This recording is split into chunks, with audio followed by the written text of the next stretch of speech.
also to thank the sponsor of this webinar, ITM, for, of course, contributing to the to this webinar. Tonight we'll have a fantastic faculty with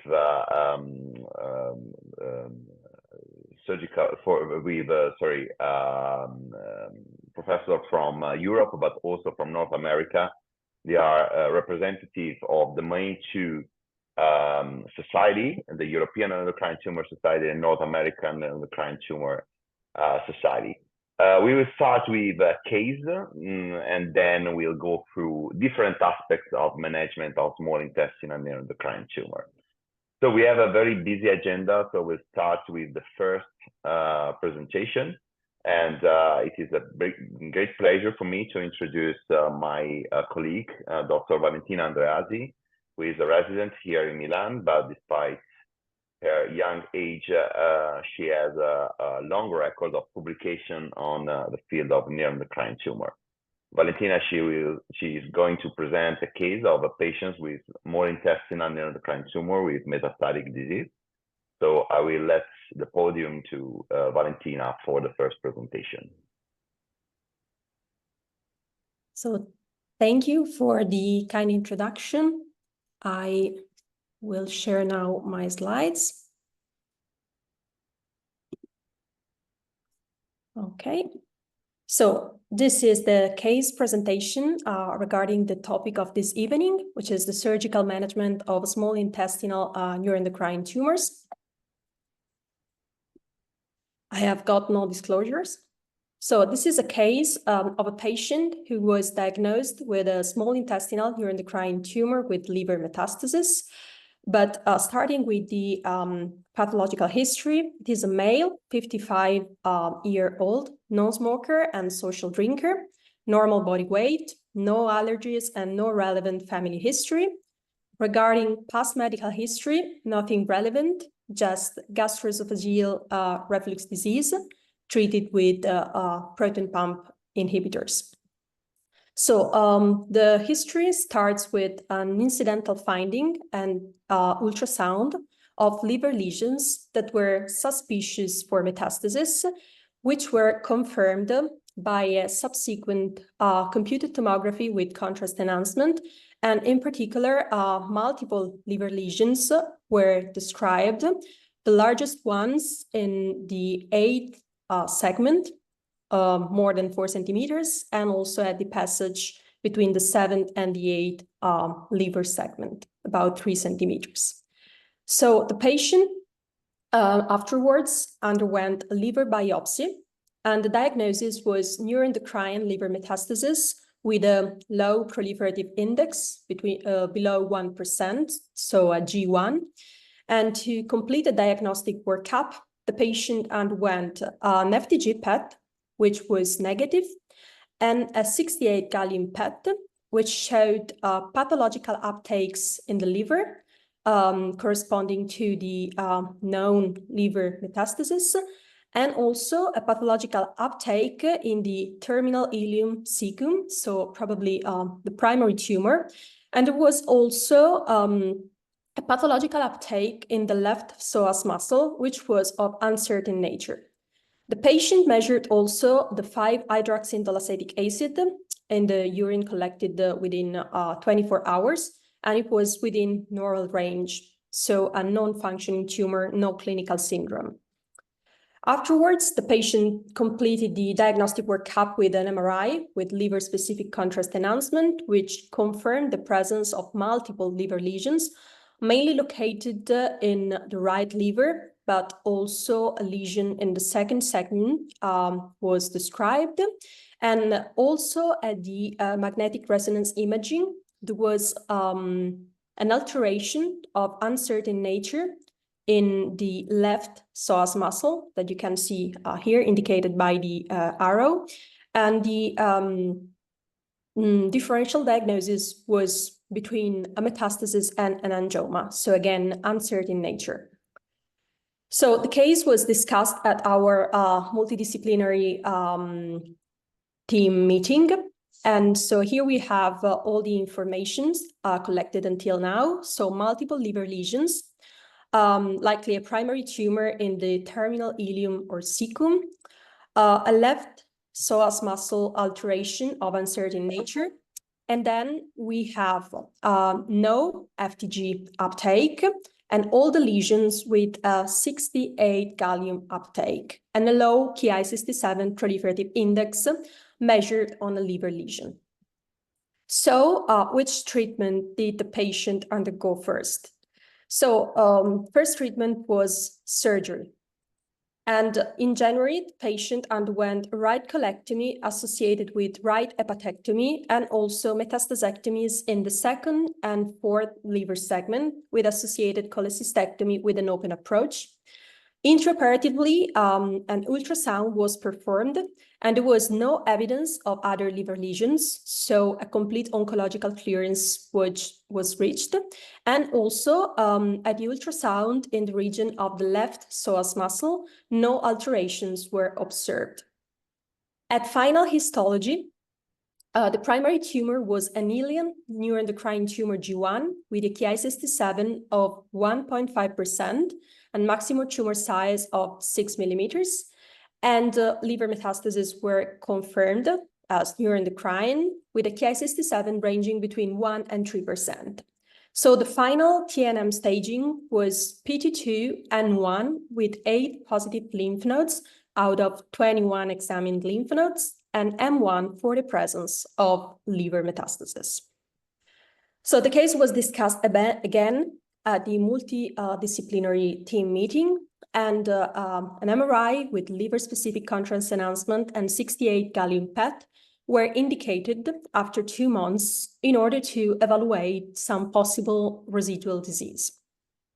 So the patient underwent this imaging in May 2023. Here we have the PET MRI performed in May, and this is the one at the beginning of the story. And at the new PET MRI, we have actually some liver disease, in particular at the section margin, and also 2 small lesions are described in the first segment, and also 2 millimetric lesions close to the left suprahepatic vein. Regarding the psoas muscle lesion, this was unchanged as compared to the preoperative PET-CT. So the case was discussed again in June 2023, and considering the presence of liver disease, the unclear psoas muscle lesion, and also at the revision of the radiological imaging, also a suspected uptake in the left clavicle, the patient started a treatment with somatostatin analog, lanreotide 120 milligrams every 28 days, and also a restaging after 6 months was indicated. So here we have the restaging after 6 months with a 68 gallium PET MRI, and actually there was a progression in the liver in terms of both number and size of the lesions. And also, there was a new epiaortic focal uptake, which is this one here, of probable nodal uptake, and also the left psoas muscle and the uptake in the left clavicular bone were confirmed and unchanged.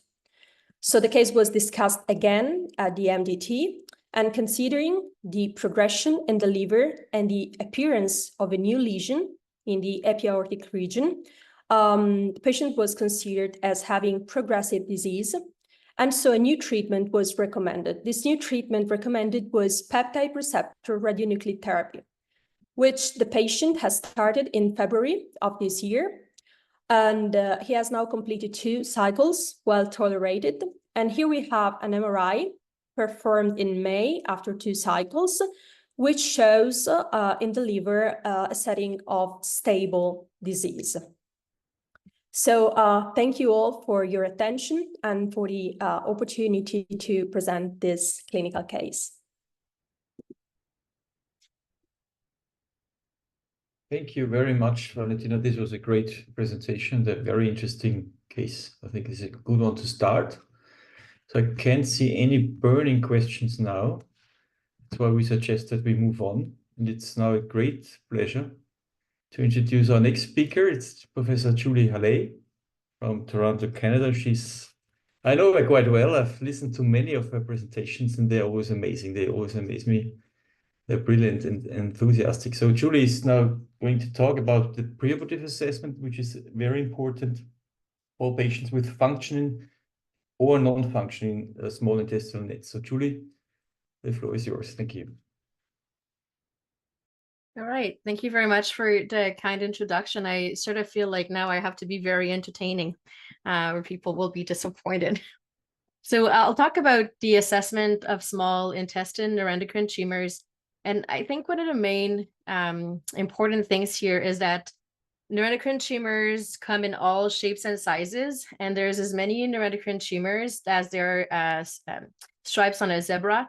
And so that's why I think this topic of the assessment is particularly crucial, because I feel like the preoperative assessment, this game of detective where we have to find out all sorts of different clues and then put everything together to get this perspective of what special, unique type of neuroendocrine we're dealing with.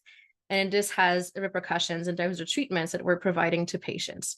So I'll try to show you how to get into this detective business for neuroendocrine.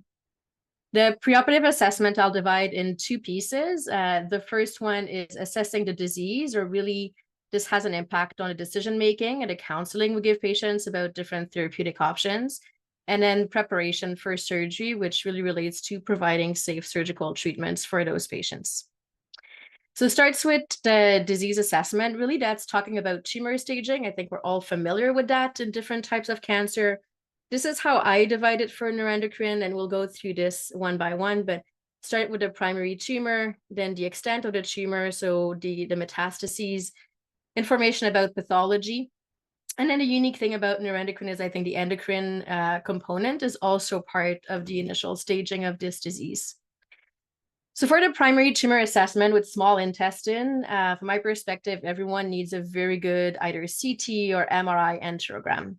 And this is to assess the primary tumor. The enterogram protocol is very important because, as you can see here, if you have just traditional CT scan with PO contrast, you won't be able to see those small lesions. The CT or MRI enterogram involves a lot of water or like different like non-hyperdense fluid that is being drank by the patient to fill the intestine. There's medication to slow down the transit, and then very particular timing to acquire the images in arterial phase. So you can see those hypervascular small lesions where the arrows are pointed here. And this requires unique expertise to do those tests from the radiologist who's going to read the tests, but also the technicians that have to acquire the images at the exact right time, give the medications at the right time, and also support and almost like be a cheerleader to the patient that has to drink liters and liters to fill the intestine so you can get a good test. So not all enterograms are equal, I would say. In addition to confirming that you have a primary tumor in the small intestine, those tests can also help you establish multifocality, which will be present in about 56% of patients with neuroendocrine tumors. So in contemporary series, we know that it's more frequent than we used to think it was. And then you can also assess the mesenteric nodes. So that's where it's important to have the enterogram and the arterial phase, and also have a venous phase so you can see relationship with the venous flow in the mesentery. There's 4 different levels of nodal disease for small intestine neuroendocrine. So the number 1 here are all the nodes that are very close to the border of the intestine. The number 2 are those that will be a little bit further away from the edge of the intestine, unnamed vessel coming from the SMA. So for instance, here, the ileocolic artery. Level 3 are the ones that are located just by the edge of the superior mesenteric artery, but not quite at the root. And then the level 4 are the ones that are at the root of the SMA and often almost like going behind the neck of the pancreas at that level. And in addition to knowing the level of the nodes, a few things that I think are important to look at on the CT is the branches from the SMA axis and whether there are some branches that are free coming off the SMA prior to the mass. And if some are involved, whether they can be salvaged. So really study the contour of those those branches. If the arteries have contact with the nodal mass, but they have smooth contours, often they can be salvaged. And I'm sure we'll talk about this as we go through the webinar. And also pay attention to the SMV and its tributaries in relationship with the nodal mass. The veins are often much more difficult to save during surgery than the arterial branches. So important to know what we're getting into if we decide to operate. Then there's the extent of the tumor.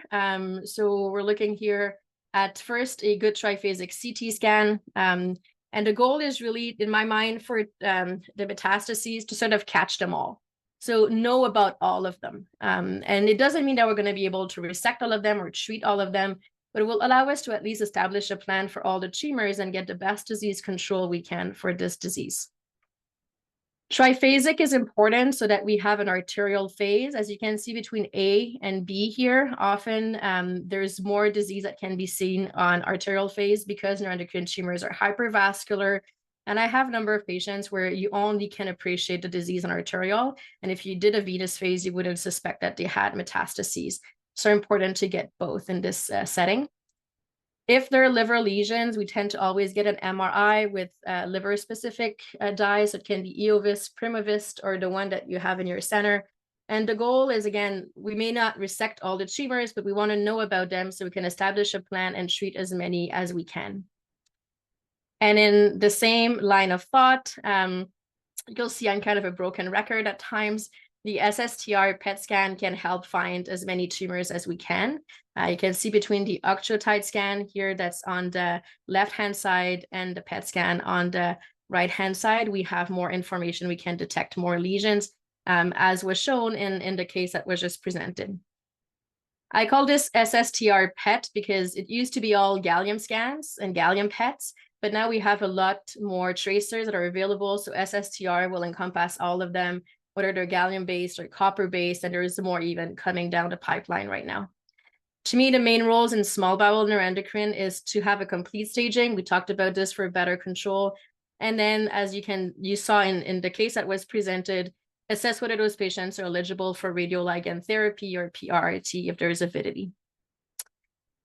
And finally, the pathology, something we all know quite well, will allow us to categorize the tumor based on the World Health Organization classification. So important things is the differentiation and then the key 67 so that we can classify this as neuroendocrine tumor versus carcinoma, depending on differentiation, and then different grades depending on their proliferation or key 67 index. With this, a question that I often get when I get referred patients is like, do we need to get a biopsy? Because sometimes if it's easy, you have a liver metastases and a mental nodule, a peritoneal nodule, a really big mesenteric mass, and you can get it percutaneously or with an endoscopic ultrasound. But there's instances where you have only a smaller mesenteric mass or only a primary tumor in the intestine. There's bowel looped around. You cannot get a biopsy easily. And in those instances, what I've been doing is not necessarily needing a biopsy before going for surgery if you have an SSTR PET that shows that there's avidity. So I think that in most cases establishes diagnosis of neuroendocrine. And if the SUV is very high, it means that the tumors are very well differentiated and likely are low grade. And I think that can be enough to proceed with surgery oftentimes. And the last piece is the endocrine workup. So we all know the typical symptoms of carcinoid syndrome. I won't go over them again, but I wanted to mention that lots of patients have what I would call subclinical carcinoid syndrome, in that they've been dealing with those symptoms for years. And so they don't necessarily feel like they're having any symptoms because they're so used to it that it's their new normal and they don't see it as a problem. And so often there's that, or the symptoms haven't started. So I think it's important to measure serotonin secretion in all patients. Again, we had that information in the case Dr. Andreasi presented. It's measured with the 5-HIAA, which is the metabolite of serotonin. And the traditional way, this 24-hour urinary collection, patients hate it because they have to have a very specific diet. They have to collect their urine for 24 hours. It's kind of rough for them to go through that regularly, but it's still the standard in most centers. There's serum measurements now that are being developed And those will, I think, be implemented over time. There's a lot of variability between labs, so you have to know what your own lab's values are. And I think when we start using serum, we need to do the urinary at the same time so we can correlate and really understand how to use it and what it means. Other biomarkers, I will go very quickly over that because there's not a lot of use at this time. Chromogranin is one everybody has heard of. I may make a controversial statement here, but in general, it's not used anymore specifically for diagnosis. It's not sensitive, not specific, lots of false positive. So not recommended in most guidelines these days. And then there's other ones that have been tested, not much role in diagnostic, but mostly in monitoring and surveillance and still under investigation. So for now, it's the 5-HI really that we need. And then if the 5-HI is elevated or if there's signs of carcinoid syndrome, get an echocardiogram on all patients to look for carcinoid heart disease. Carcinoid heart disease is not in the majority of patients with neuroendocrine, but if it is there, it will impact their survival significantly and has huge implications for going to surgery. So those are the indications that we use, either elevated serotonin or carcinoid symptoms of cardiac disease, or more recently, if patients have elevated pro-BNP over 260, this has a very high negative predictive values for carcinoid heart disease. So lots of people are talking about using this as a screening tool before going to echocardiogram to sort of use our resources a little bit more wisely. And then I'll say a last word about the preparation of patients going for surgery, really to optimize them before going to surgery, make sure we have the right plan. So first, make sure your patient is ready, and that comes with all the investigations we've already done. So 2 keys for surgery is knowing the functional status and knowing whether there's cardiac heart disease, and if there is, get those patients assessed by cardiology. Then make sure the surgeon also is ready. And by that, I mean, have a plan for how you're going to approach each of those tumors up there. So what's going to do with the primary, with a nodal mass, each of the liver mets, usually like I point them out on CT scans and I have like little letters to say what I'm going to ablate, resect, leave it there, target with the SSAs or with embolization later on, but have a plan for everything. And then the last piece will be about carcinoid crisis. So it's what you see here, drop in blood pressure, the patient gets all flushed, and then as they will get treated, this will resolve. This is a video courtesy of Dr. Janice Pasica in Calgary. Carcinoid crisis happens when there's like huge release of serotonin. We think it's serotonin, but let's see. And there is abrupt hemodynamic instability during surgery, and that can lead to cardiovascular collapse and death. When it is monitored very carefully, it's been reported to happen as often as 30% of cases, and you have the parameters here. So drop in blood pressure, high heart rate, and you don't have end organ perfusion. That can be quite dangerous. It essentially is like a distributive shock, and more recent studies have shown that serotonin is important, and there's also a lot of other mediators that are implicated. So it's not all related to serotonin. There's things we don't understand, which brings me to my last point, which is about how to prevent or manage carcinoid crisis. So I relate to like this movie from when I was much younger. I won't tell you how old. I feel like I'm already aging myself here. But what we did then and what we're doing now, I feel is quite different. So when carcinoid crisis was first reported and documented was this study published in 2001 by the group at Mayo, but really the patients were operated from 83 to 96. And in that were 45 patients that got perioperative octreotide. Those patients did not have a crisis. And so from then on, perioperative octreotide became standard of care. Reality is that there was no standardized regimen in there, so it's kind of hard to know where we got after, but we did. There's been other work since then by Dr. Rod Pommier in Oregon and his team. This is all of his work. I'm just presenting the data. Where then he prospectively evaluated different strategies in patients with neuroendocrine.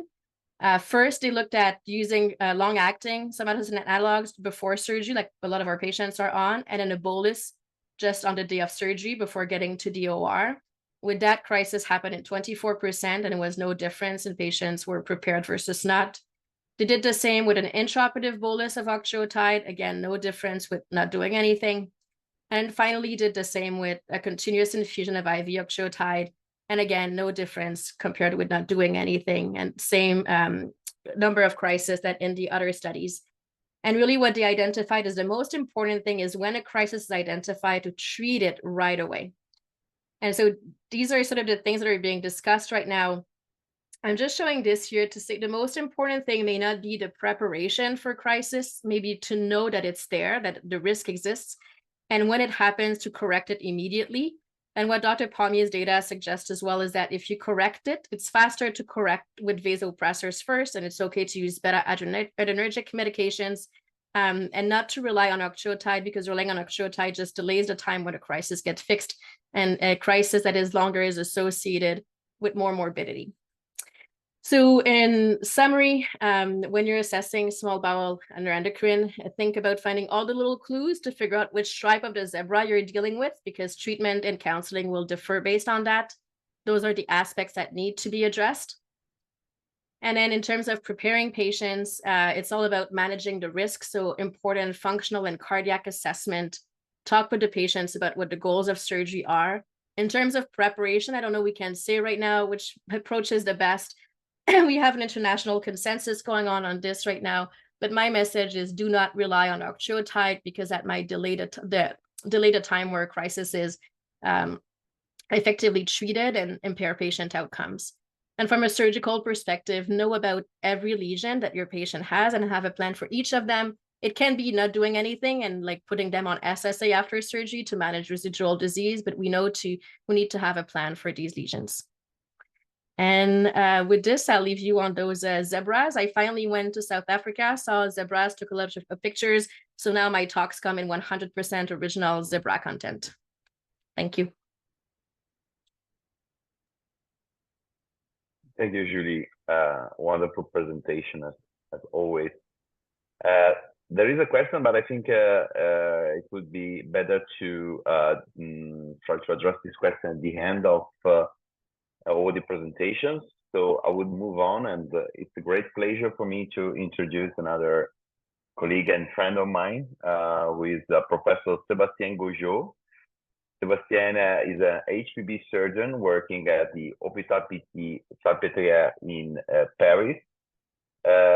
He has a massive clinical experience in the field of neuroendocrine tumors, and as well as a very long list of publications on the surgical aspects of neuroendocrine tumor. Professor Gaujoux will discuss about the optimal strategy for a small intestinal neuroendocrine tumor. So, Sebastien, please, the floor is yours. Thank you so much, Stefano, for your nice work. And I will try within the next minutes to discuss the surgical strategy for small bowel neuroendocrine tumors. So first, you need to understand what are the goals of surgery when you operate on those patients. First, of course, the first goal is to cure the patients. Unfortunately, it's not always possible.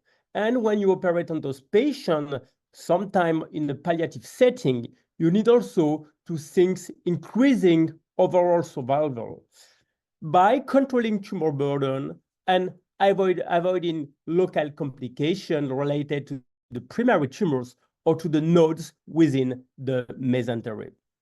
But those surgery should be carried with an acceptable quality of life. And in one more word, you should clearly avoid short bowel syndrome. And we're going to see how to do it in the next slide. So first, the surgery should always be performed before an accurate preoperative assessment, as said so nicely Julie in the previous presentations. Unfortunately, that is not always possible. Why? Because small intestinal nerves have special features.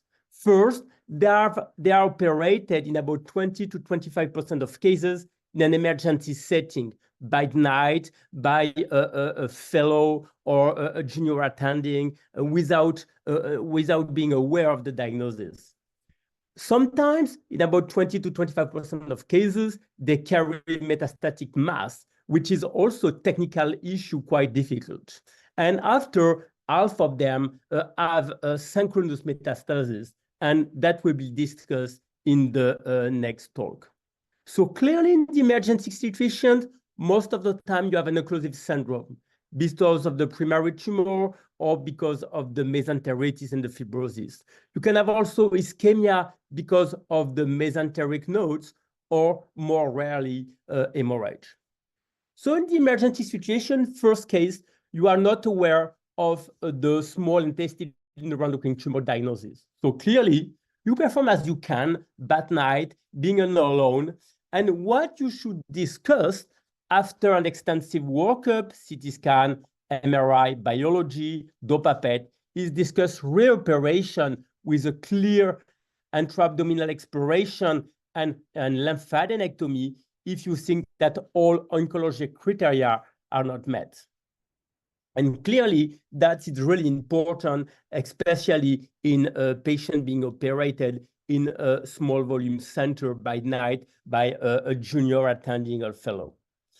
Second situation, you are aware of the small intestinal neuroendocrine tumor diagnosis because you have a typical imaging at your emergency CT scan. And first, if you are at night, if you are like not skilled enough, if you have a lot of emergency to deal with, you can choose to do a minimal treatment. Just do a stoma, do an anastomosis with a very small bowel resection, and plan reoperation after also extensive pre-op assessment that will, as Julie said, possibly or even frequently change your surgical strategy.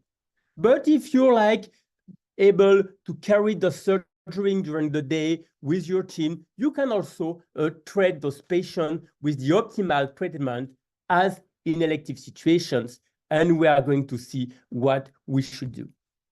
So what should be the optimal treatment for small bowel neuroendocrine tumor, and what are the quality criteria of the surgery? First, you need to have exploration of the whole abdominal cavity, including the liver and the peritoneum. As we showed in the presentation, those patients frequently carry synchronous mets within the peritoneum, within the liver, and we know that the surgeon can clearly detect them sometimes much accurately than with CT MRI or a Doppler PET.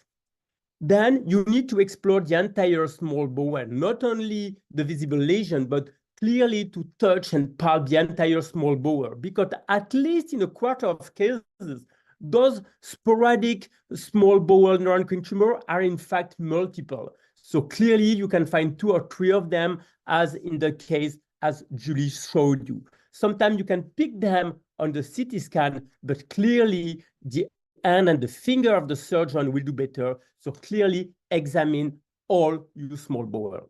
After, you should of course do an R0 resection with enough remaining small bowel, and that is key. We're going to do that. And also, you need to do an adequate lymphadenectomy. And we are also going to see what and to define what should be the lymphadenectomy. Just remember that when you're dealing with those tumors, what is important is really what you leave behind you. Clearly, you should leave at least 1.5 or 2 meters of small bowel to have a good enough quality of life. And that is clearly more important than what you take away. Clearly, take out the primary tumor, everybody can do that. But clearly, the mesenteric mass is much more challenging. When you have like those mesenteric nodes, as also said Julie, on the pre-op assessment, you should clearly define preoperatively your surgical strategy. Just remember also that those patients who they are secreting that are at risk of carcinoid crisis. You can treat that by somatostatin analog. There is no clear guidelines. I found the NANETS one that recommend intraoperative octreotide perfusion between 100 and 500 microgram per hour. But just remember, be aware of those potential carcinoid crises, and just explain your anesthesiology, what can happen, and that they should be ready to manage them. Then when you're dealing with those surgery, you need to question, I am going to do that by laparotomy or by laparoscopy. There is a couple of publications enlightening the help or the interest of laparoscopy, but clearly, just remember that laparotomy is the gold standard for those tumors. If you want to perform a small bowel examination in the totality of the small bowel, if you want to do a good lymphadenectomy, laparotomy is clearly the gold standard in those patients. Next, we are going to see what and why we should do the lymphadenectomy. Why? Because when you look at all surgical series, you can see that the node positive rate is about 80%. So if you want to have a R0 resection, you need to do an associated lymphadenectomy. How many nodes should you take? Clearly, that is not clearly defined. There are like several publications saying that it should be 7, more than 7 or more than 12, but just keep in mind that at least 8 and possibly better 12 lymph nodes should be present on the specimen. So clearly focus on a good lymphadenectomy to have, let's say, 10 to 12 lymph nodes of your specimen. If you don't have them, for example, if you operate in an emergency setting, think of doing the reparations with a better team or a more experienced surgeons. So that should be keep in mind. Lymphadenectomy, where you should do it. Clearly, keep in mind also that you can have skip metastasis that has been published and clearly shown in those patients. So should you do an extensive lymphadenectomy in order to get this skip metastasis? What should be the upper limit of the lymphadenectomy, the roots of the superior mesenteric artery? That is the questions. Should you tailor or base your lymphadenectomy according to your pre-op assessment? Clearly, I think that pre-op imaging, CT scan, MRI, and Doppler PET should help you to tailor the upper limit of lymphadenectomy. You should, of course, rely on anatomy, on intraoperative explorations, and if you have any doubt, that should go up to the origin of the superior mesenteric artery, preserving as much vascularization as you can. So that's the pizza slide theory. You can see here that you have the primary tumor. You are first relay lymph node, second, third, and fourth. That should be clearly avoided. Don't take a huge length of small bowel and a small length of mesentery. You will have 8 lymph nodes, but clearly the one of interest will be clearly low. So clearly the pizza slice should be avoided because deeper you will go in the mesentery, longer the small bowel resection will be, and at some point you will resect basically all your small bowel. So that should be avoided if possible, and try to consider to take a small length of small bowel, but a deep and long mesentery in order to avoid the initial and the second relay lymph nodes. So that's clearly very important. And that's the pizza theory. You want to have as much cheese and olives as you can without pizza edge. So clearly that should be avoided. That can be discussed, but you can also tailor your resections and, taking a lot of mesentery, preserving vessels, and avoiding large, small bowel resection. So clearly, in order to do that, you need to plan preoperatively your surgical strategy. So clearly, you can have this tumor at the distal ileum, avoid that, but you can do that up to the root of the mesentery, and you can also extend that, if necessary, to the ileocholic artery. And just remember that right colectomy might be required for vascular reasons, because doing your lymphadenectomy, you take out the right ileocholic pedicle that might require the right colectomy. So this lymphadenectomy is sometimes easy because you might have just a couple of small lymph nodes, but sometimes it's very difficult and challenging because you have this very impressive mesenteric mass up to the roots of the superior mesenteric artery. What should you do? Just assess before your surgery of how difficult it will be. Those first relay are quite easy to get, and the second one also. Here you need to differentiate what is a level 3 down, level 3 up.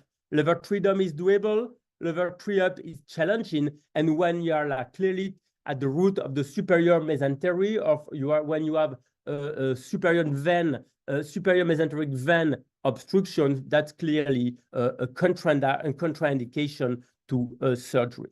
So you need also, as say Julie, rely on preoperative imaging and rely on preoperative CT scan and arterial reconstruction. You can see the tumor there, you can see the tumor, and you can see on the right of the superior mesenteric artery, the remaining arterial vessels. So just keep in mind that those initial arteries are key. And if you want to avoid the small bowel syndrome, you need at least to keep 3 of those jejunal branches on the left of the superior mesenteric artery. If you see those 3 arteries, basically your surgery is doable.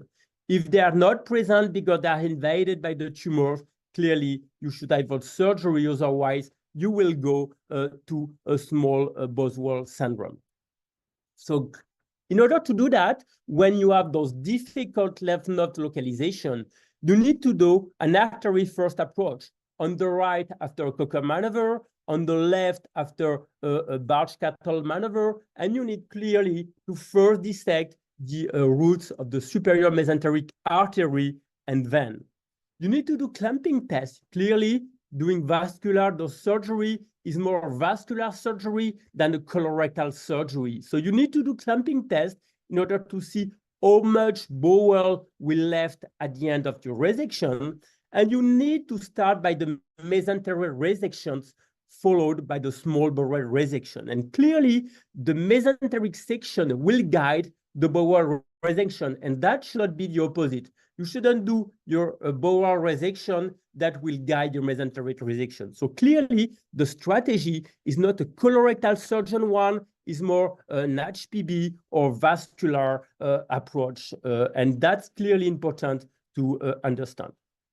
To conclude also, where you should do the surgery, there is clearly a need for centralization. As you know, those are rare diseases. You need a dedicated team and a special expertise, both in radiology, pathology, anesthesiology, nuclear medicine, and surgery. And clearly, those rare diseases need to be centralized. Just also do not forget cholecystectomy. Those surgeries can be long, but when you have like extensive disease, metastatic disease, take off the gallbladder, because you might need at some point a liver targeted treatment, such as embolization, and you don't want to have the gallbladder in that might cause some trouble after. Just when you operate those patients in order to cure them, you will need to follow them. The follow-up, according to the aggressiveness of of the disease, should be for a long, long time, and I would say up to 15 years. So clearly, don't follow up too frequently, but I will say every year for up to 15 years in order to detect late recurrences. So to summarize this talk on a technical point of view, first, you need to have an extensive assessment on the disease. Operate those patients in high-volume centers. Operate by laparotomy. Explore all the small bowel and, of course, the liver and peritoneum.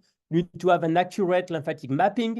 You need to do a kind of artery first approach with a Cocker maneuver of a cattle barge maneuver, and keep at least 3 jejunal branches if you want to avoid a small bowel syndrome. Clamping tests, as in vascular surgery, are key. Just start with the mesenteric resection, followed by the small bowel resections, and do not forget the cholecystectomy. Thank you very much.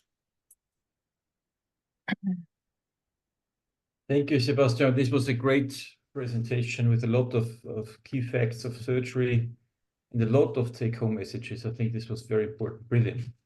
I really liked your talk. So there are no burning questions now, so I think we move on in the interest of time, because we want to discuss at the end. So the next speaker, we're very proud to have her on board as well, is Professor Andrea Frilling. She's really well known in the scene of neuroendocrine tumor disease. She's originally from Germany, but is living and working now at the Imperial College in London, which is also a center of excellence of INETS.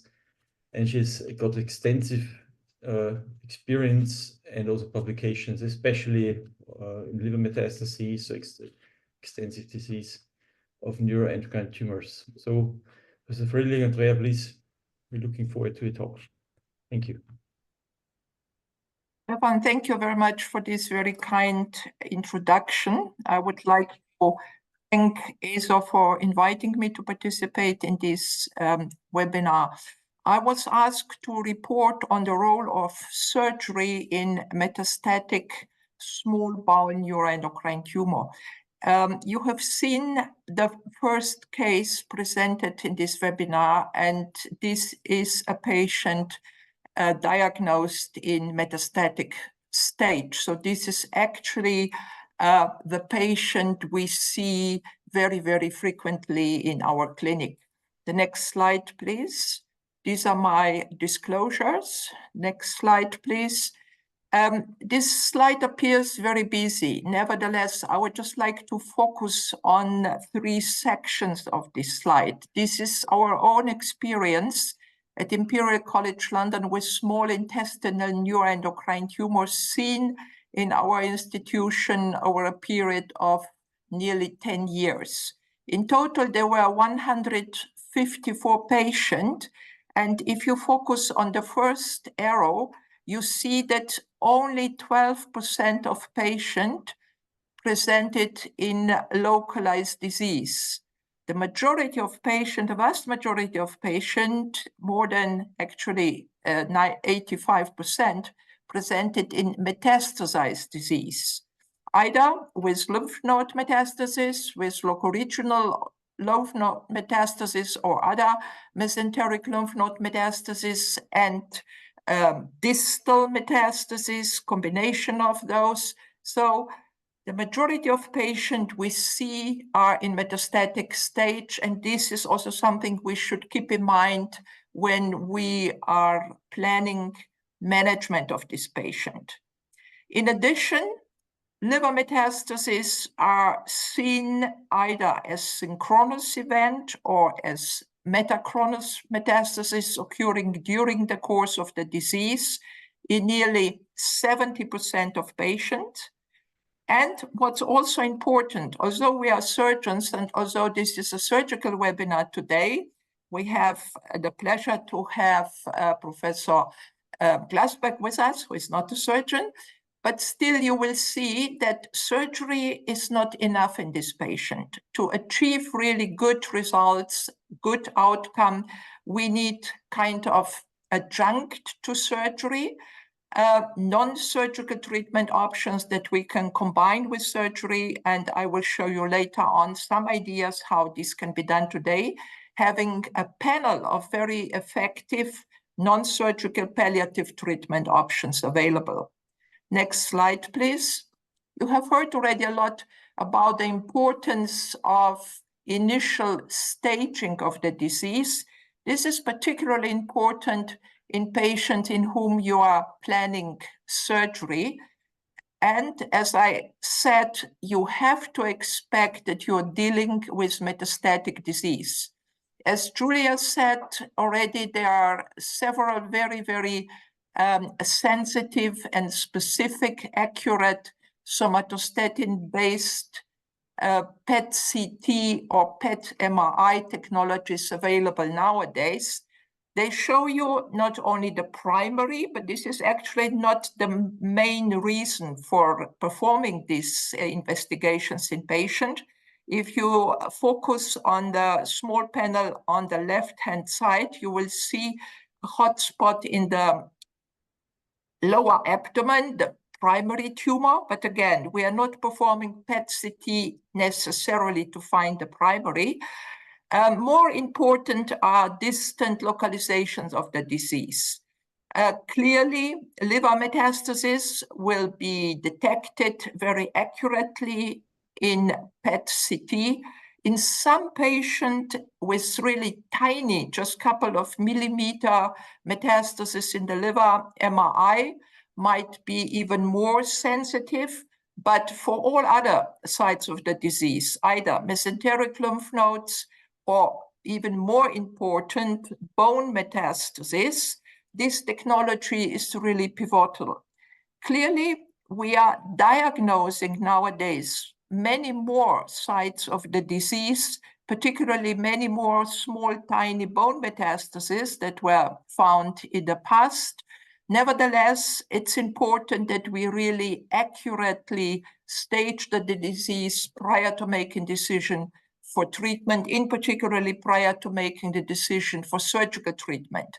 In our own experience and experience of other centers, this PET-CT technology has led to change in our initially planned management of a surgical patient with regard to the extent of the procedure in up to 50% of patients. So either you will detect additional metastasis, let me say in the liver, and you have to choose for a more extensive approach, or you will detect additional extrahepatic resectable disease, again, then most likely a more extensive resection is necessary. And clearly you will also detect patients in whom you have planned surgery. However, on PET-CT, you will see numerous or couple of tiny bone metastases, means this needs all to be considered when deciding, do we go straight forward for surgery and what do we do? Next slide, please. So this is actually the situation we face very frequently. You have seen a couple of these images already. On the left-hand side, liver metastasis, bilobar liver metastasis, extensive mesenteric lymph node metastasis, and extensive primary tumor in the distal ileum next to the ileocecal wall. So the question is, how do we approach this patient surgically? Do we go straight forward for a, let me say, combined liver resection, potentially debulking of the liver, resection of the mesenteric lymph node mass, if possible? This looks quite nasty here on the left-hand side, and clearly resection of the primary. As you heard already, resection of the primary itself is actually not a problem, but it's the lymph nodes. And what we should also keep in mind, we deal with multifocal primaries. You see on the right side in the lower panel, you see tiny primaries, and around 40 to 50% of patients have these multiple primaries. Some of them are so tiny that only the surgeon palpating the small bowel can detect them. There's an ongoing discussion. Are these multiple primary tumors? Are these metastasis of a small bowel tumor? It looks like at least the genetic studies are showing that these are multiple unrelated primaries occurring mainly within the ileum. Next slide, please. You have seen already briefly the data of the large study from Uppsala. This is actually the largest single center study in small bowel neuroendocrine tumor. This study encompassed a period of nearly 20 years. 603 patients were included. At that time, the overall survival, the 5-year overall survival was 67%, with a median overall survival of 8.4 years. What was shown already in this study, and this is what we see in other studies and in our daily practice, 88% of patients had mesenteric lymph node metastasis, and 77% of patients had either synchronous or metachronous liver disease. The data of this study give us some very important information. Clearly, regarding the outcome, those in stage 4 disease, means metastasized disease, have worse outcome compared to those with locoregional disease or primaries only. Clearly, the grade is of importance, as we have heard, and it's also important the extent of the resection. In this study, it was shown very nicely that lymph node metastasis, mesenteric metastasis, liver metastasis, peritoneal disease, that these are factors that are significantly influencing the outcome in the patient, and that these are areas of the disease we should focus on surgically if possible. Surgery is contributing to better outcome than those patients who have non-surgical treatment only. Next slide, please. These are our own data. Again, Imperial College London, 9 years period, 154 patients included. This is kind of follow-up period of the study from Uppsala. The study from Uppsala ended 2010, and this is 2010 to 2019.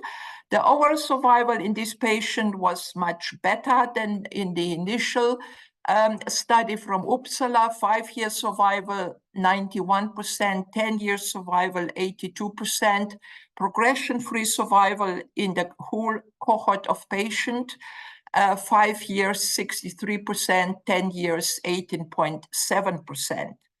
Excellent overall survival. However, we have to keep in mind those patients who had residual disease are at risk of progression and needs therefore close follow-up. What's interesting in this study as well, there was not much difference in outcome in overall survival of patients who had liver metastasis compared to those who have no liver metastasis. Most likely there are two kind of flaws in this result. Large number of patients had liver metastasis, and all patients with liver metastasis had some kind of treatment, surgical, non-surgical, a combination of both. So that could be that there is some statistical flaw. On the other side, those patients who were eligible for liver resection, who had liver metastasis, had significantly better outcome with regard to overall survival than those who had or who were not eligible for hepatic surgery. Again, retrospective data. It would be nice to have a prospective study showing the benefit of liver resection.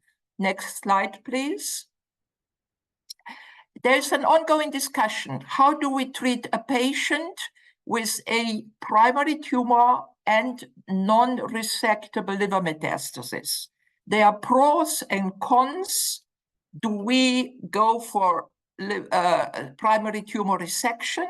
Do we leave the primary as it is and treat liver first?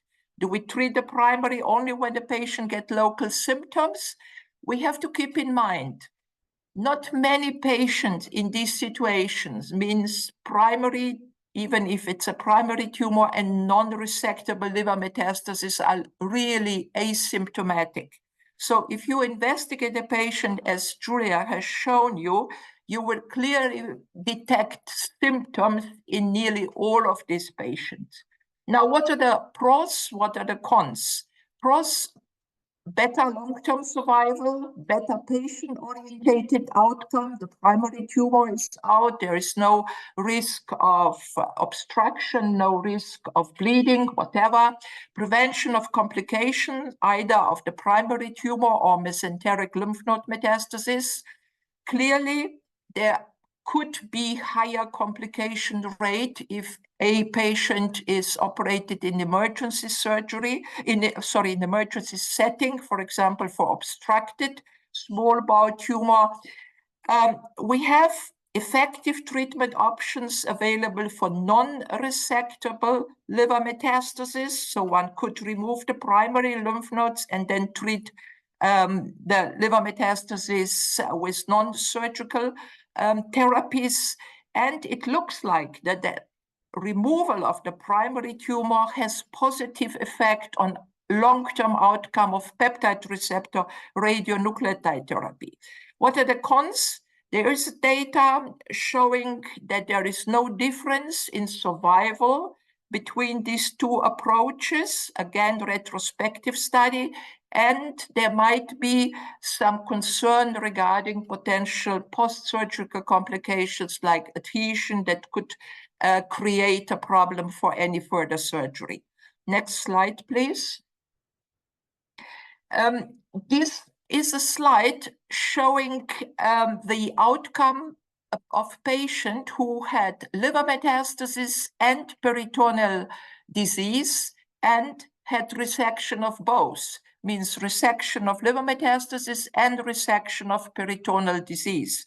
There are some studies on this topic. We don't have to go into the detail here, but it looks like that those patients who had resection of both liver metastasis and peritoneal disease in terms of, let me say, modified peritonectomy, that this patient have better overall survival, progression-free survival, and symptom-free survival. So even if a patient has peritoneal disease, this would not exclude the patient from surgery, and this should be considered also as a potential scenario for surgical therapy.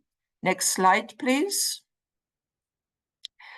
As I said, many of these patients have liver metastasis, means we really have to focus on treatment of liver metastasis in this patient.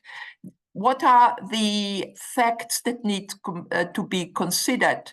Clearly, the imaging is important for accurate staging. The type of resection of liver metastasis, as you all know, several possible options. Debulking might be an option in this patient, particularly in patients who are symptomatic due to serotonin secretion and not responding well to systemic treatment.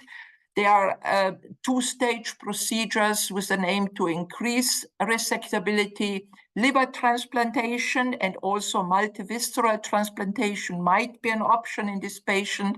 There are several non-surgical treatment options that can be combined with liver surgery, either local regional or systemic. And extremely important, we should follow multimodal concept. We should think about neoadjuvant and adjuvant in this concept, in this setting.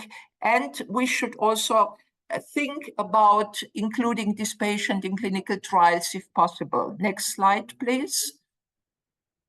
What is the outcome of liver resection in neuroendocrine liver metastasis, including clearly those with small bowel neuroendocrine tumors? Large number of published studies, all retrospective, all showing very heterogeneous results due to the heterogeneity of inclusion criteria, most likely due to different morphologic presentation of liver metastasis. The main message is, however, although many of these patients are resectable, they might benefit from liver resection with regard to long-term survival. They are at high risk of early disease recurrence. Next slide, please. In this study, for example, a large study from US, more than 300 patients, excellent 5-year survival, 74%, 10-year survival, 51%. However, 5-year disease recurrence, 94%, means nearly all patients develop recurrent disease. Next slide, please.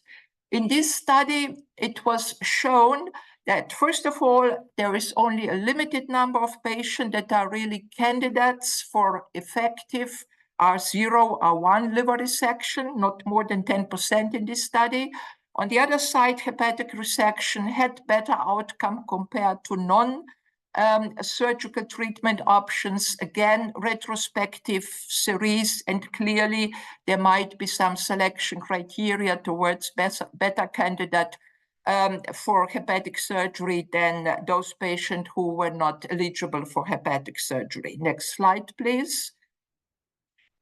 These are, again, our data on liver metastasis in neuroendocrine tumor, 551 patients collected over 3 decades, 30 years, very good 5-year survival, 10-year survival, and we were also able to show that the survival has significantly improved during the last decade. Means if you focus on the panel on the right side, you see the green portion. This is the last decade, showing significantly better survival than for patients who were resected or treated in earlier periods. Next slide, please. What we have also shown in this series, we have combined liver surgery or treatment of liver metastasis in nearly 70% of patients with non-surgical treatment options, mainly somatostatin analogs and peptide receptor radionuclide therapy. We are going to get more information on this in our last presentation. Next slide, please. And what we are following more and more, we have novel concepts for downsizing, for downstaging of neuroendocrine tumors, either neuroendocrine liver metastasis or primaries that appear primary non-resectable, by applying neoadjuvant peptide receptor radionuclide therapy, either in neoadjuvant or even adjuvant setting. Next slide, please. This is one of my last slide, very, very interesting case. This was a 44-year-old gentleman who presented actually just with hematuria and mild abdominal pain. We have performed imaging, saw a huge mesenteric mass. We then decided to go for kind of explorative laparotomy only, since he had no other manifestation of the disease. On the left side, you see this huge mesenteric mass and a very tiny primary. So very, very unusual situation. Clearly, the mesenteric mass was not resectable with conventional techniques. So in this case, we went for a novel approach.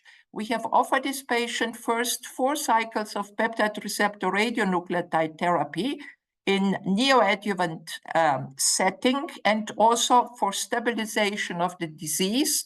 And then we went for multivisceral transplantation, removing the entire small bowel, part of large bowel, part of stomach, and replacing this with a graft. This patient is now tumor-free 14 years after initial diagnosis and 11 years after multivisceral transplantation. Next slide, please. So we should nowadays incorporate several treatment and management options in this patient. We have very effective molecular-based imaging. We have novel biomarkers based on a molecular information of a tumor that can be used for monitoring of the disease and assessment of completeness of resection. And we have adjuvant and neoadjuvant treatment option that can be combined with surgical approach. Last slide, please. So to summarize, surgery should be discussed for all patients with metastasized small bowel neuroendocrine tumors. Clearly, this should be a discussion in a multidisciplinary team meeting. They are well-selected patients with neuroendocrine tumors, even in some neuroendocrine cancer with either oligo or polymetastatic disease, that are good candidates for surgery. Clearly, we have to follow the principle of low morbidity and mortality. Precise staging is pivotal for a treatment outcome. We have techniques available to improve resectability. Transplantation is an option for highly selected patients. Neoadjuvant and adjuvant treatment concept should be implemented in the modern management of the disease. And what's important, at least in our experience, combining surgery with non-surgical treatment option has beneficial effect on overall survival. And this is really an Achilles heel. There are no surgical randomized controlled trial, at least so far, and I think this is a area that needs our urgent attention. Thank you very much. Thank you, Andrea, for this great overview and also for this final plea for randomized clinical trial. I think that's a very important issue. So last but not least, it's a great pleasure to introduce the last speaker, Professor Simona Glasberg, who is the head of Neuroendocrine Tumor Center of Excellence at the Endocrinology Department of Hadassah Medical University Center in Jerusalem. Simona is one of the most prominent opinion leader in the world for neuroendocrine tumors.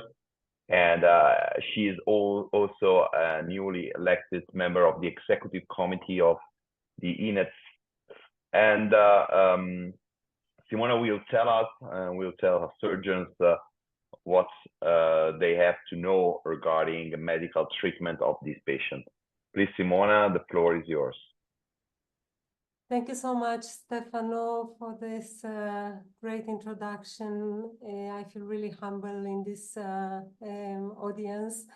It is a great pleasure for me to be here with you this evening, and this is the last talk. I know that everybody is tired, but I will try to be to the point and short and to summarize kind of what should be our approach, overall approach, including medical management to these complex patients. So these are my disclosures, and following a very brief introduction, I will discuss the treatment, the goals and the means of the treatment, trying to take you from the clinical guidelines to the real-life patient via patient case scenario. I will briefly address some don'ts in our therapeutic approach, and then I will summarize. So you've heard already that when we discuss patients with small intestinal neuroendocrine tumors, we face many challenges, as this is a very heterogeneous family of tumors with increasing incidence. Most of these tumors belong to ENET's grade 1 and grade 2 well-differentiated tumors, and this is why practically they are frequently diagnosed at an advanced stage of metastatic disease at the diagnostic time.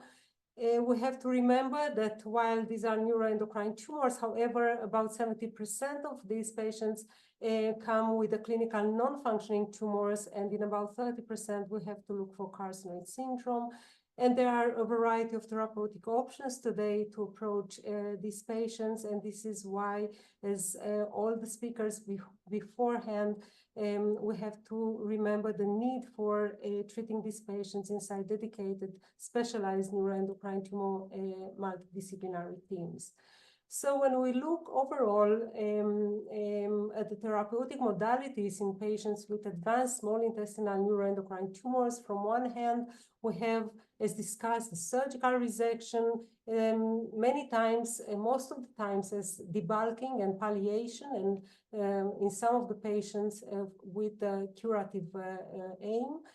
And on the other hand, we have the medical treatment many times as the main approach and sometimes as adjuvant to the surgery, while the main goals of this treatment are to control symptoms and prevent carcinoid crisis, as well as to control tumor growth. And you can see here a couple of options listed, somatostatin analogs, also the high dosages, the addition, when available, of telotristat-ethyl, mainly in patients with carcinoid syndrome-related diarrhea. We have the PRRT that has been mentioned already, targeted treatments with everolimus, and some coming data on some tyrosine kinase inhibitors. The old but efficient interferon alpha option, and very rarely we can use in these patients some chemotherapeutic drugs. And also to combine all these options with local regional modalities, and not to forget supportive treatment for the skeletal involvement, and to assess complication risk in terms of assessing carcinoid syndrome risk and crisis, carcinoid heart disease, and last but not least, the nutritional status of the patient to address a variety of vitamin deficiencies as listed here. So the therapeutic decision is really dynamic during the lifetime of the patient with the disease, and it depends on the stage and the grade of the tumor, on the functional status of the tumor, on the extent of the disease, on patient performance status, and of course on the availability of different therapeutic modalities, while our patient receive a combination of all these treatment modalities during their life with the disease.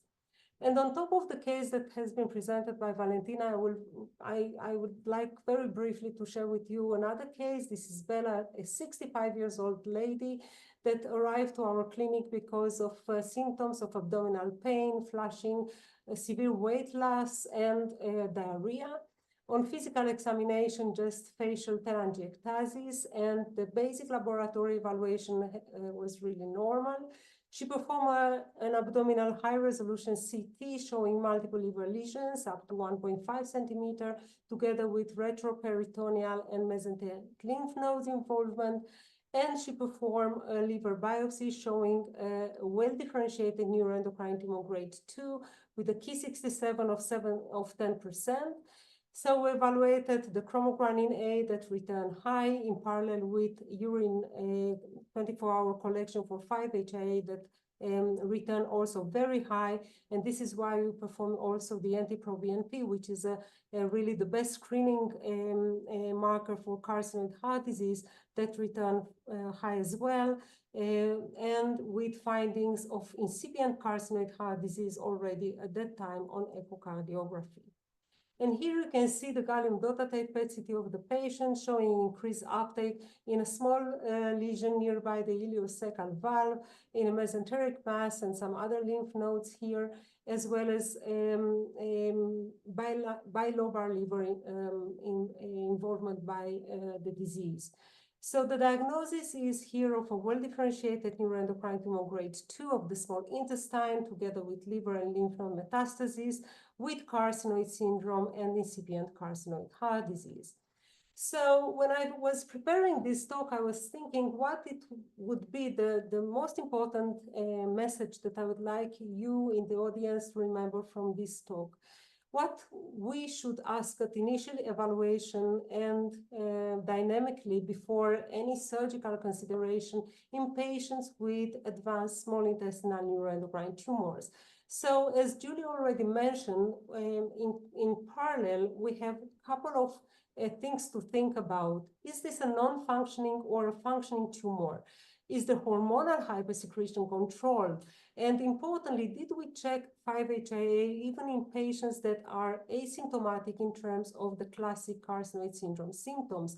Because there is literature showing that if we check 5-HIA, we can find increased levels in up to 15–20% of patients without any symptom of carcinoid syndrome. So this is really major to be kept in our mind, because the control of hypersecretion, of hormonal hypersecretion, is really important for the symptoms, but also to control the negative hemodynamic impact of serotonin, to prevent carcinoid crisis, which is a high risk for surgery, and to prevent the appearance, the progression, and the recurrence of carcinoid heart disease.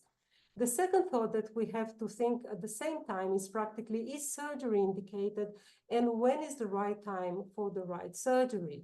And thirdly, is the heart involved? Is carcinoid heart disease present and the related heart failure and treated properly? Because there is a very high risk of easy and early decompensation and death for the patient if these diseases, this involvement of the heart practically are not controlled before any surgery. And if present, we have to clearly evaluate the severity, the risk of bleeding, the best time for valve replacement, to discuss with the patient on the risk of different interventions, benefits, preference, etc. So how we decrease hormonal levels and eventually control tumor growth. So the first line always in this setting includes somatostatin analogs, also at higher than regular dosages, and when available and needed, telotristat-ethyl. And then we have a list of all the other options that mentioned already. However, following the introduction of somatostatin analogs, there is still no clear data on the best treatment sequence if to be used before or after cardiac surgery. And this is why we should individualize the approach depending on the presence and severity of carcinoid syndrome and heart disease. And I would like to discuss very briefly these lines of treatment. So somatostatin analogs are indeed the first line treatment in small intestinal neuroendocrine tumors because of the presence, widely expression of somatostatin receptors in most of the tumor cells. And it is well known that this drug have a major anti-secretory effect, improving symptoms in up to 70% of the patients and decreasing 5-HIA levels in another 46%. And dose escalation to above the standard dose improved tumor and carcinoid syndrome symptoms. Another effect of the somatostatin analogs that it is well known to date is the anti-proliferative effect. And this is just an example of the cornerstone study, practically the PROMIT study, showing that the administration of octreotide LAR increased the time to tumor progression significantly, not only in patients with functioning tumors, but also in patients with non-functioning small intestinal neuroendocrine tumors. Now, very briefly on telotristat-ethyl, or known as Xermelo, this drug is practically an oral inhibitor of tryptophan hydroxylase, which is a rate inhibiting enzyme in the synthesis of serotonin from tryptophan. And based on phase 3 and phase 2 clinical trials, this drug has been approved for the carcinoid syndrome-related diarrhea, which is uncontrolled by somatostatin analog alone. However, this drug is contemplated right now also for the prevention and treatment of patients with carcinoid heart disease in the presence of 5-HIA elevation, even in patients without diarrhea. Now, moving to the next option, which is PRRT, that has been mentioned already. We have clear data coming from another one study in patients with small intestinal neuroendocrine tumors that compared between treatment with lutetium dotatate versus high dose of octreotide in patients with both with and without carcinoid syndrome, showing a partial response of up to 18% for PRRT arm, with a very good prolongation of progression-free survival and significant improvement in symptoms related to carcinoid syndrome, with quality of life improvement in these patients, and being also carefully recommended and effective in patients with refractory carcinoid syndrome.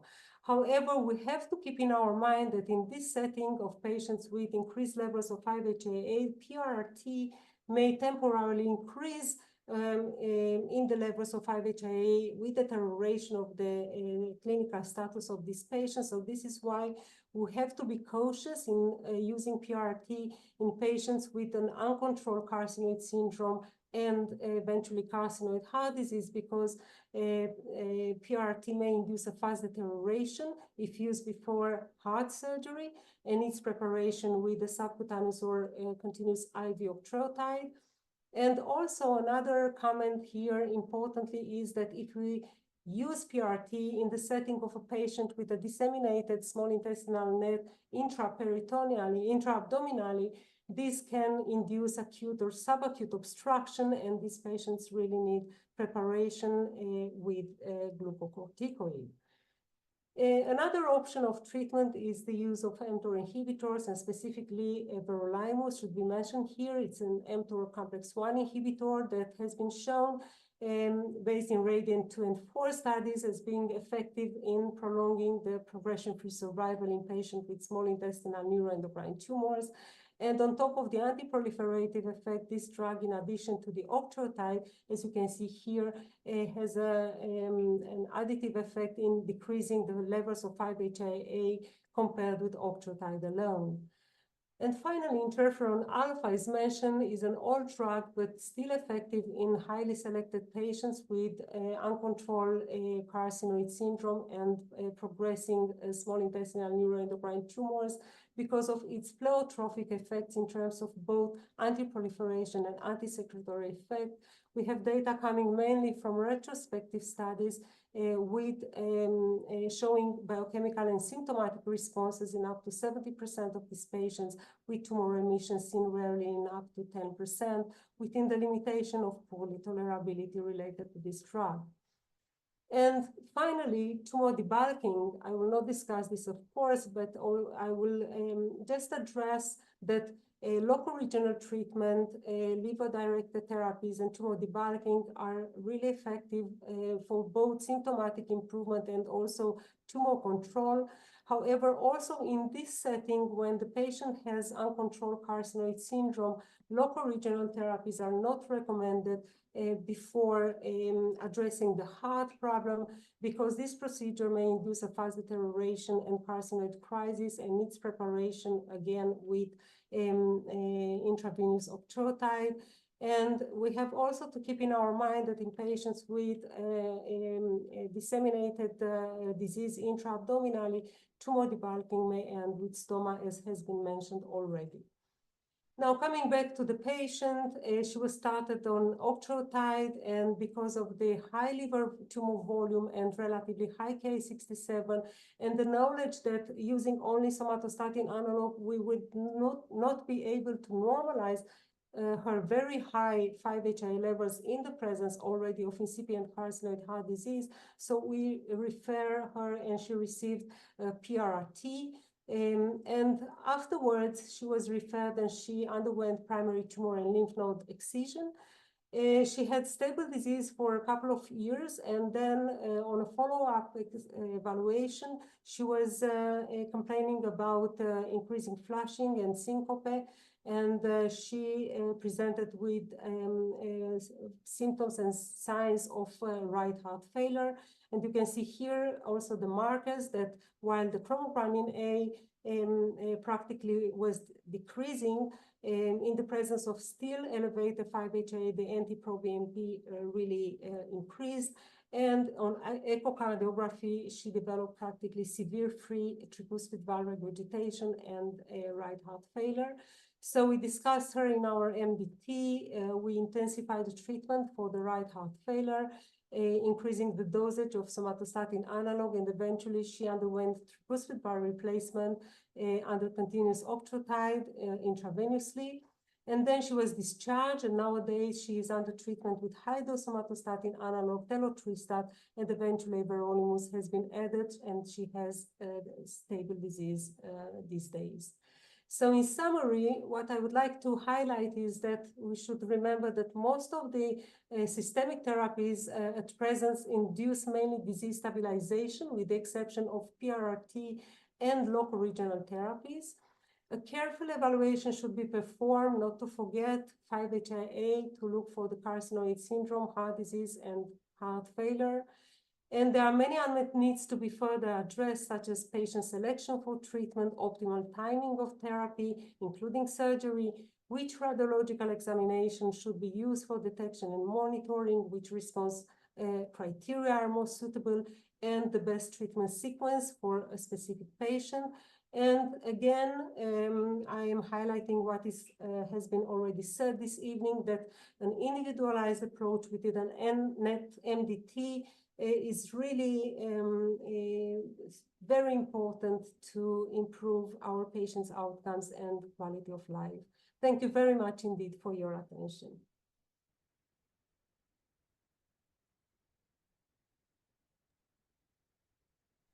Thank you very much, Simona.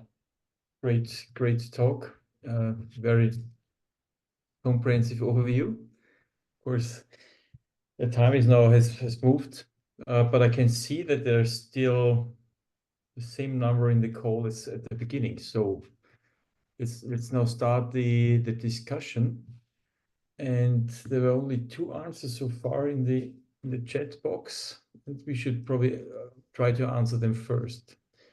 So the first question was from Aparaya Shankar. I hope I got that right. The question is, are there any alternatives to using octreotide that are being explored? I think this is to you, Julie, for your presentation. So are there any alternatives to using octreotide that are being explored at the moment? Yeah, for sure. That's a good question. I think it might relate to preparation for carcinoid crisis. I think the important thing here is sort of that our understanding of carcinoid crisis has quite changed, and that it's not only linked to serotonin. There's probably a lot of other factors that are implicated, and those are not addressed by giving octreotide. So I would answer this by saying there's sort of 2 alternatives to octreotide that are being explored that I know of right now. The first one is not doing anything. So meaning no preparation, so no prophylaxis, but having an awareness that carcinoid crisis can happen, identifying it quickly, and if it is identified, treat it very quickly intraoperatively. So that requires teams that are expert for this type of patients. And then second, I know that Dr. Pommier had been working on a trial that he had presented at a meeting, actually, looking at telotrestat, which is a different mechanism to sort of slow down serotonin production, hoping that if you act at a different point, that you might have a larger impact. But again, that would only address the serotonin component of the crisis when we know that it's much more complex. So from where at least we sit at my center right now, we've followed a lot of Dr. Pommier's work is we don't necessarily prepare patients. We focus on identifying and treating the crisis when they happen. Thank you. An extensive answer. I hope the answer is the question is answered now properly. And there was a second one. Does octreoscan play a significant role in localizing the tumors? From Dr. Georgios Tsikos. Yeah, that's a good one. So I'll answer that in 2 parts as well. I'm like a politician. I don't answer the questions directly. So I would say octreoscan, so using labeled octreotide, I don't think is used that often anymore. If you have access to an SSTR, so either gallium or copper type PET scan, that would be preferred over octreotide scan. I know that some centers and some jurisdictions don't have access to SSTR PET right now, because those are much more precise. I don't think that octreotide scan will be able to identify primary tumors, especially in small intestine. For the role of gallium or copper PET in identifying primary tumors, it is reported widely in the literature, and some people use it to identify primary small bowels. In my practice, and I'd be curious to know what others' experiences, don't find it that helpful for that. I find it most helpful for metastatic disease and assess eligibility to PRT, because often if you have a good CT angiogram or a good MRI angiogram, you know where the primaries are. Like the rate of true unknown primary in our practice is exceedingly low. I find that often series that have found that PET scan will identify more primary tumors or series that did not include extensive cross-sectional imaging. And so I don't see that that's the strength of localizing tumors to use PET scans. Although I could say that in settings where there's difficult access to good quality CT or MRI angiogram, that could be an alternative. But I don't know what others' experience is with this. Okay.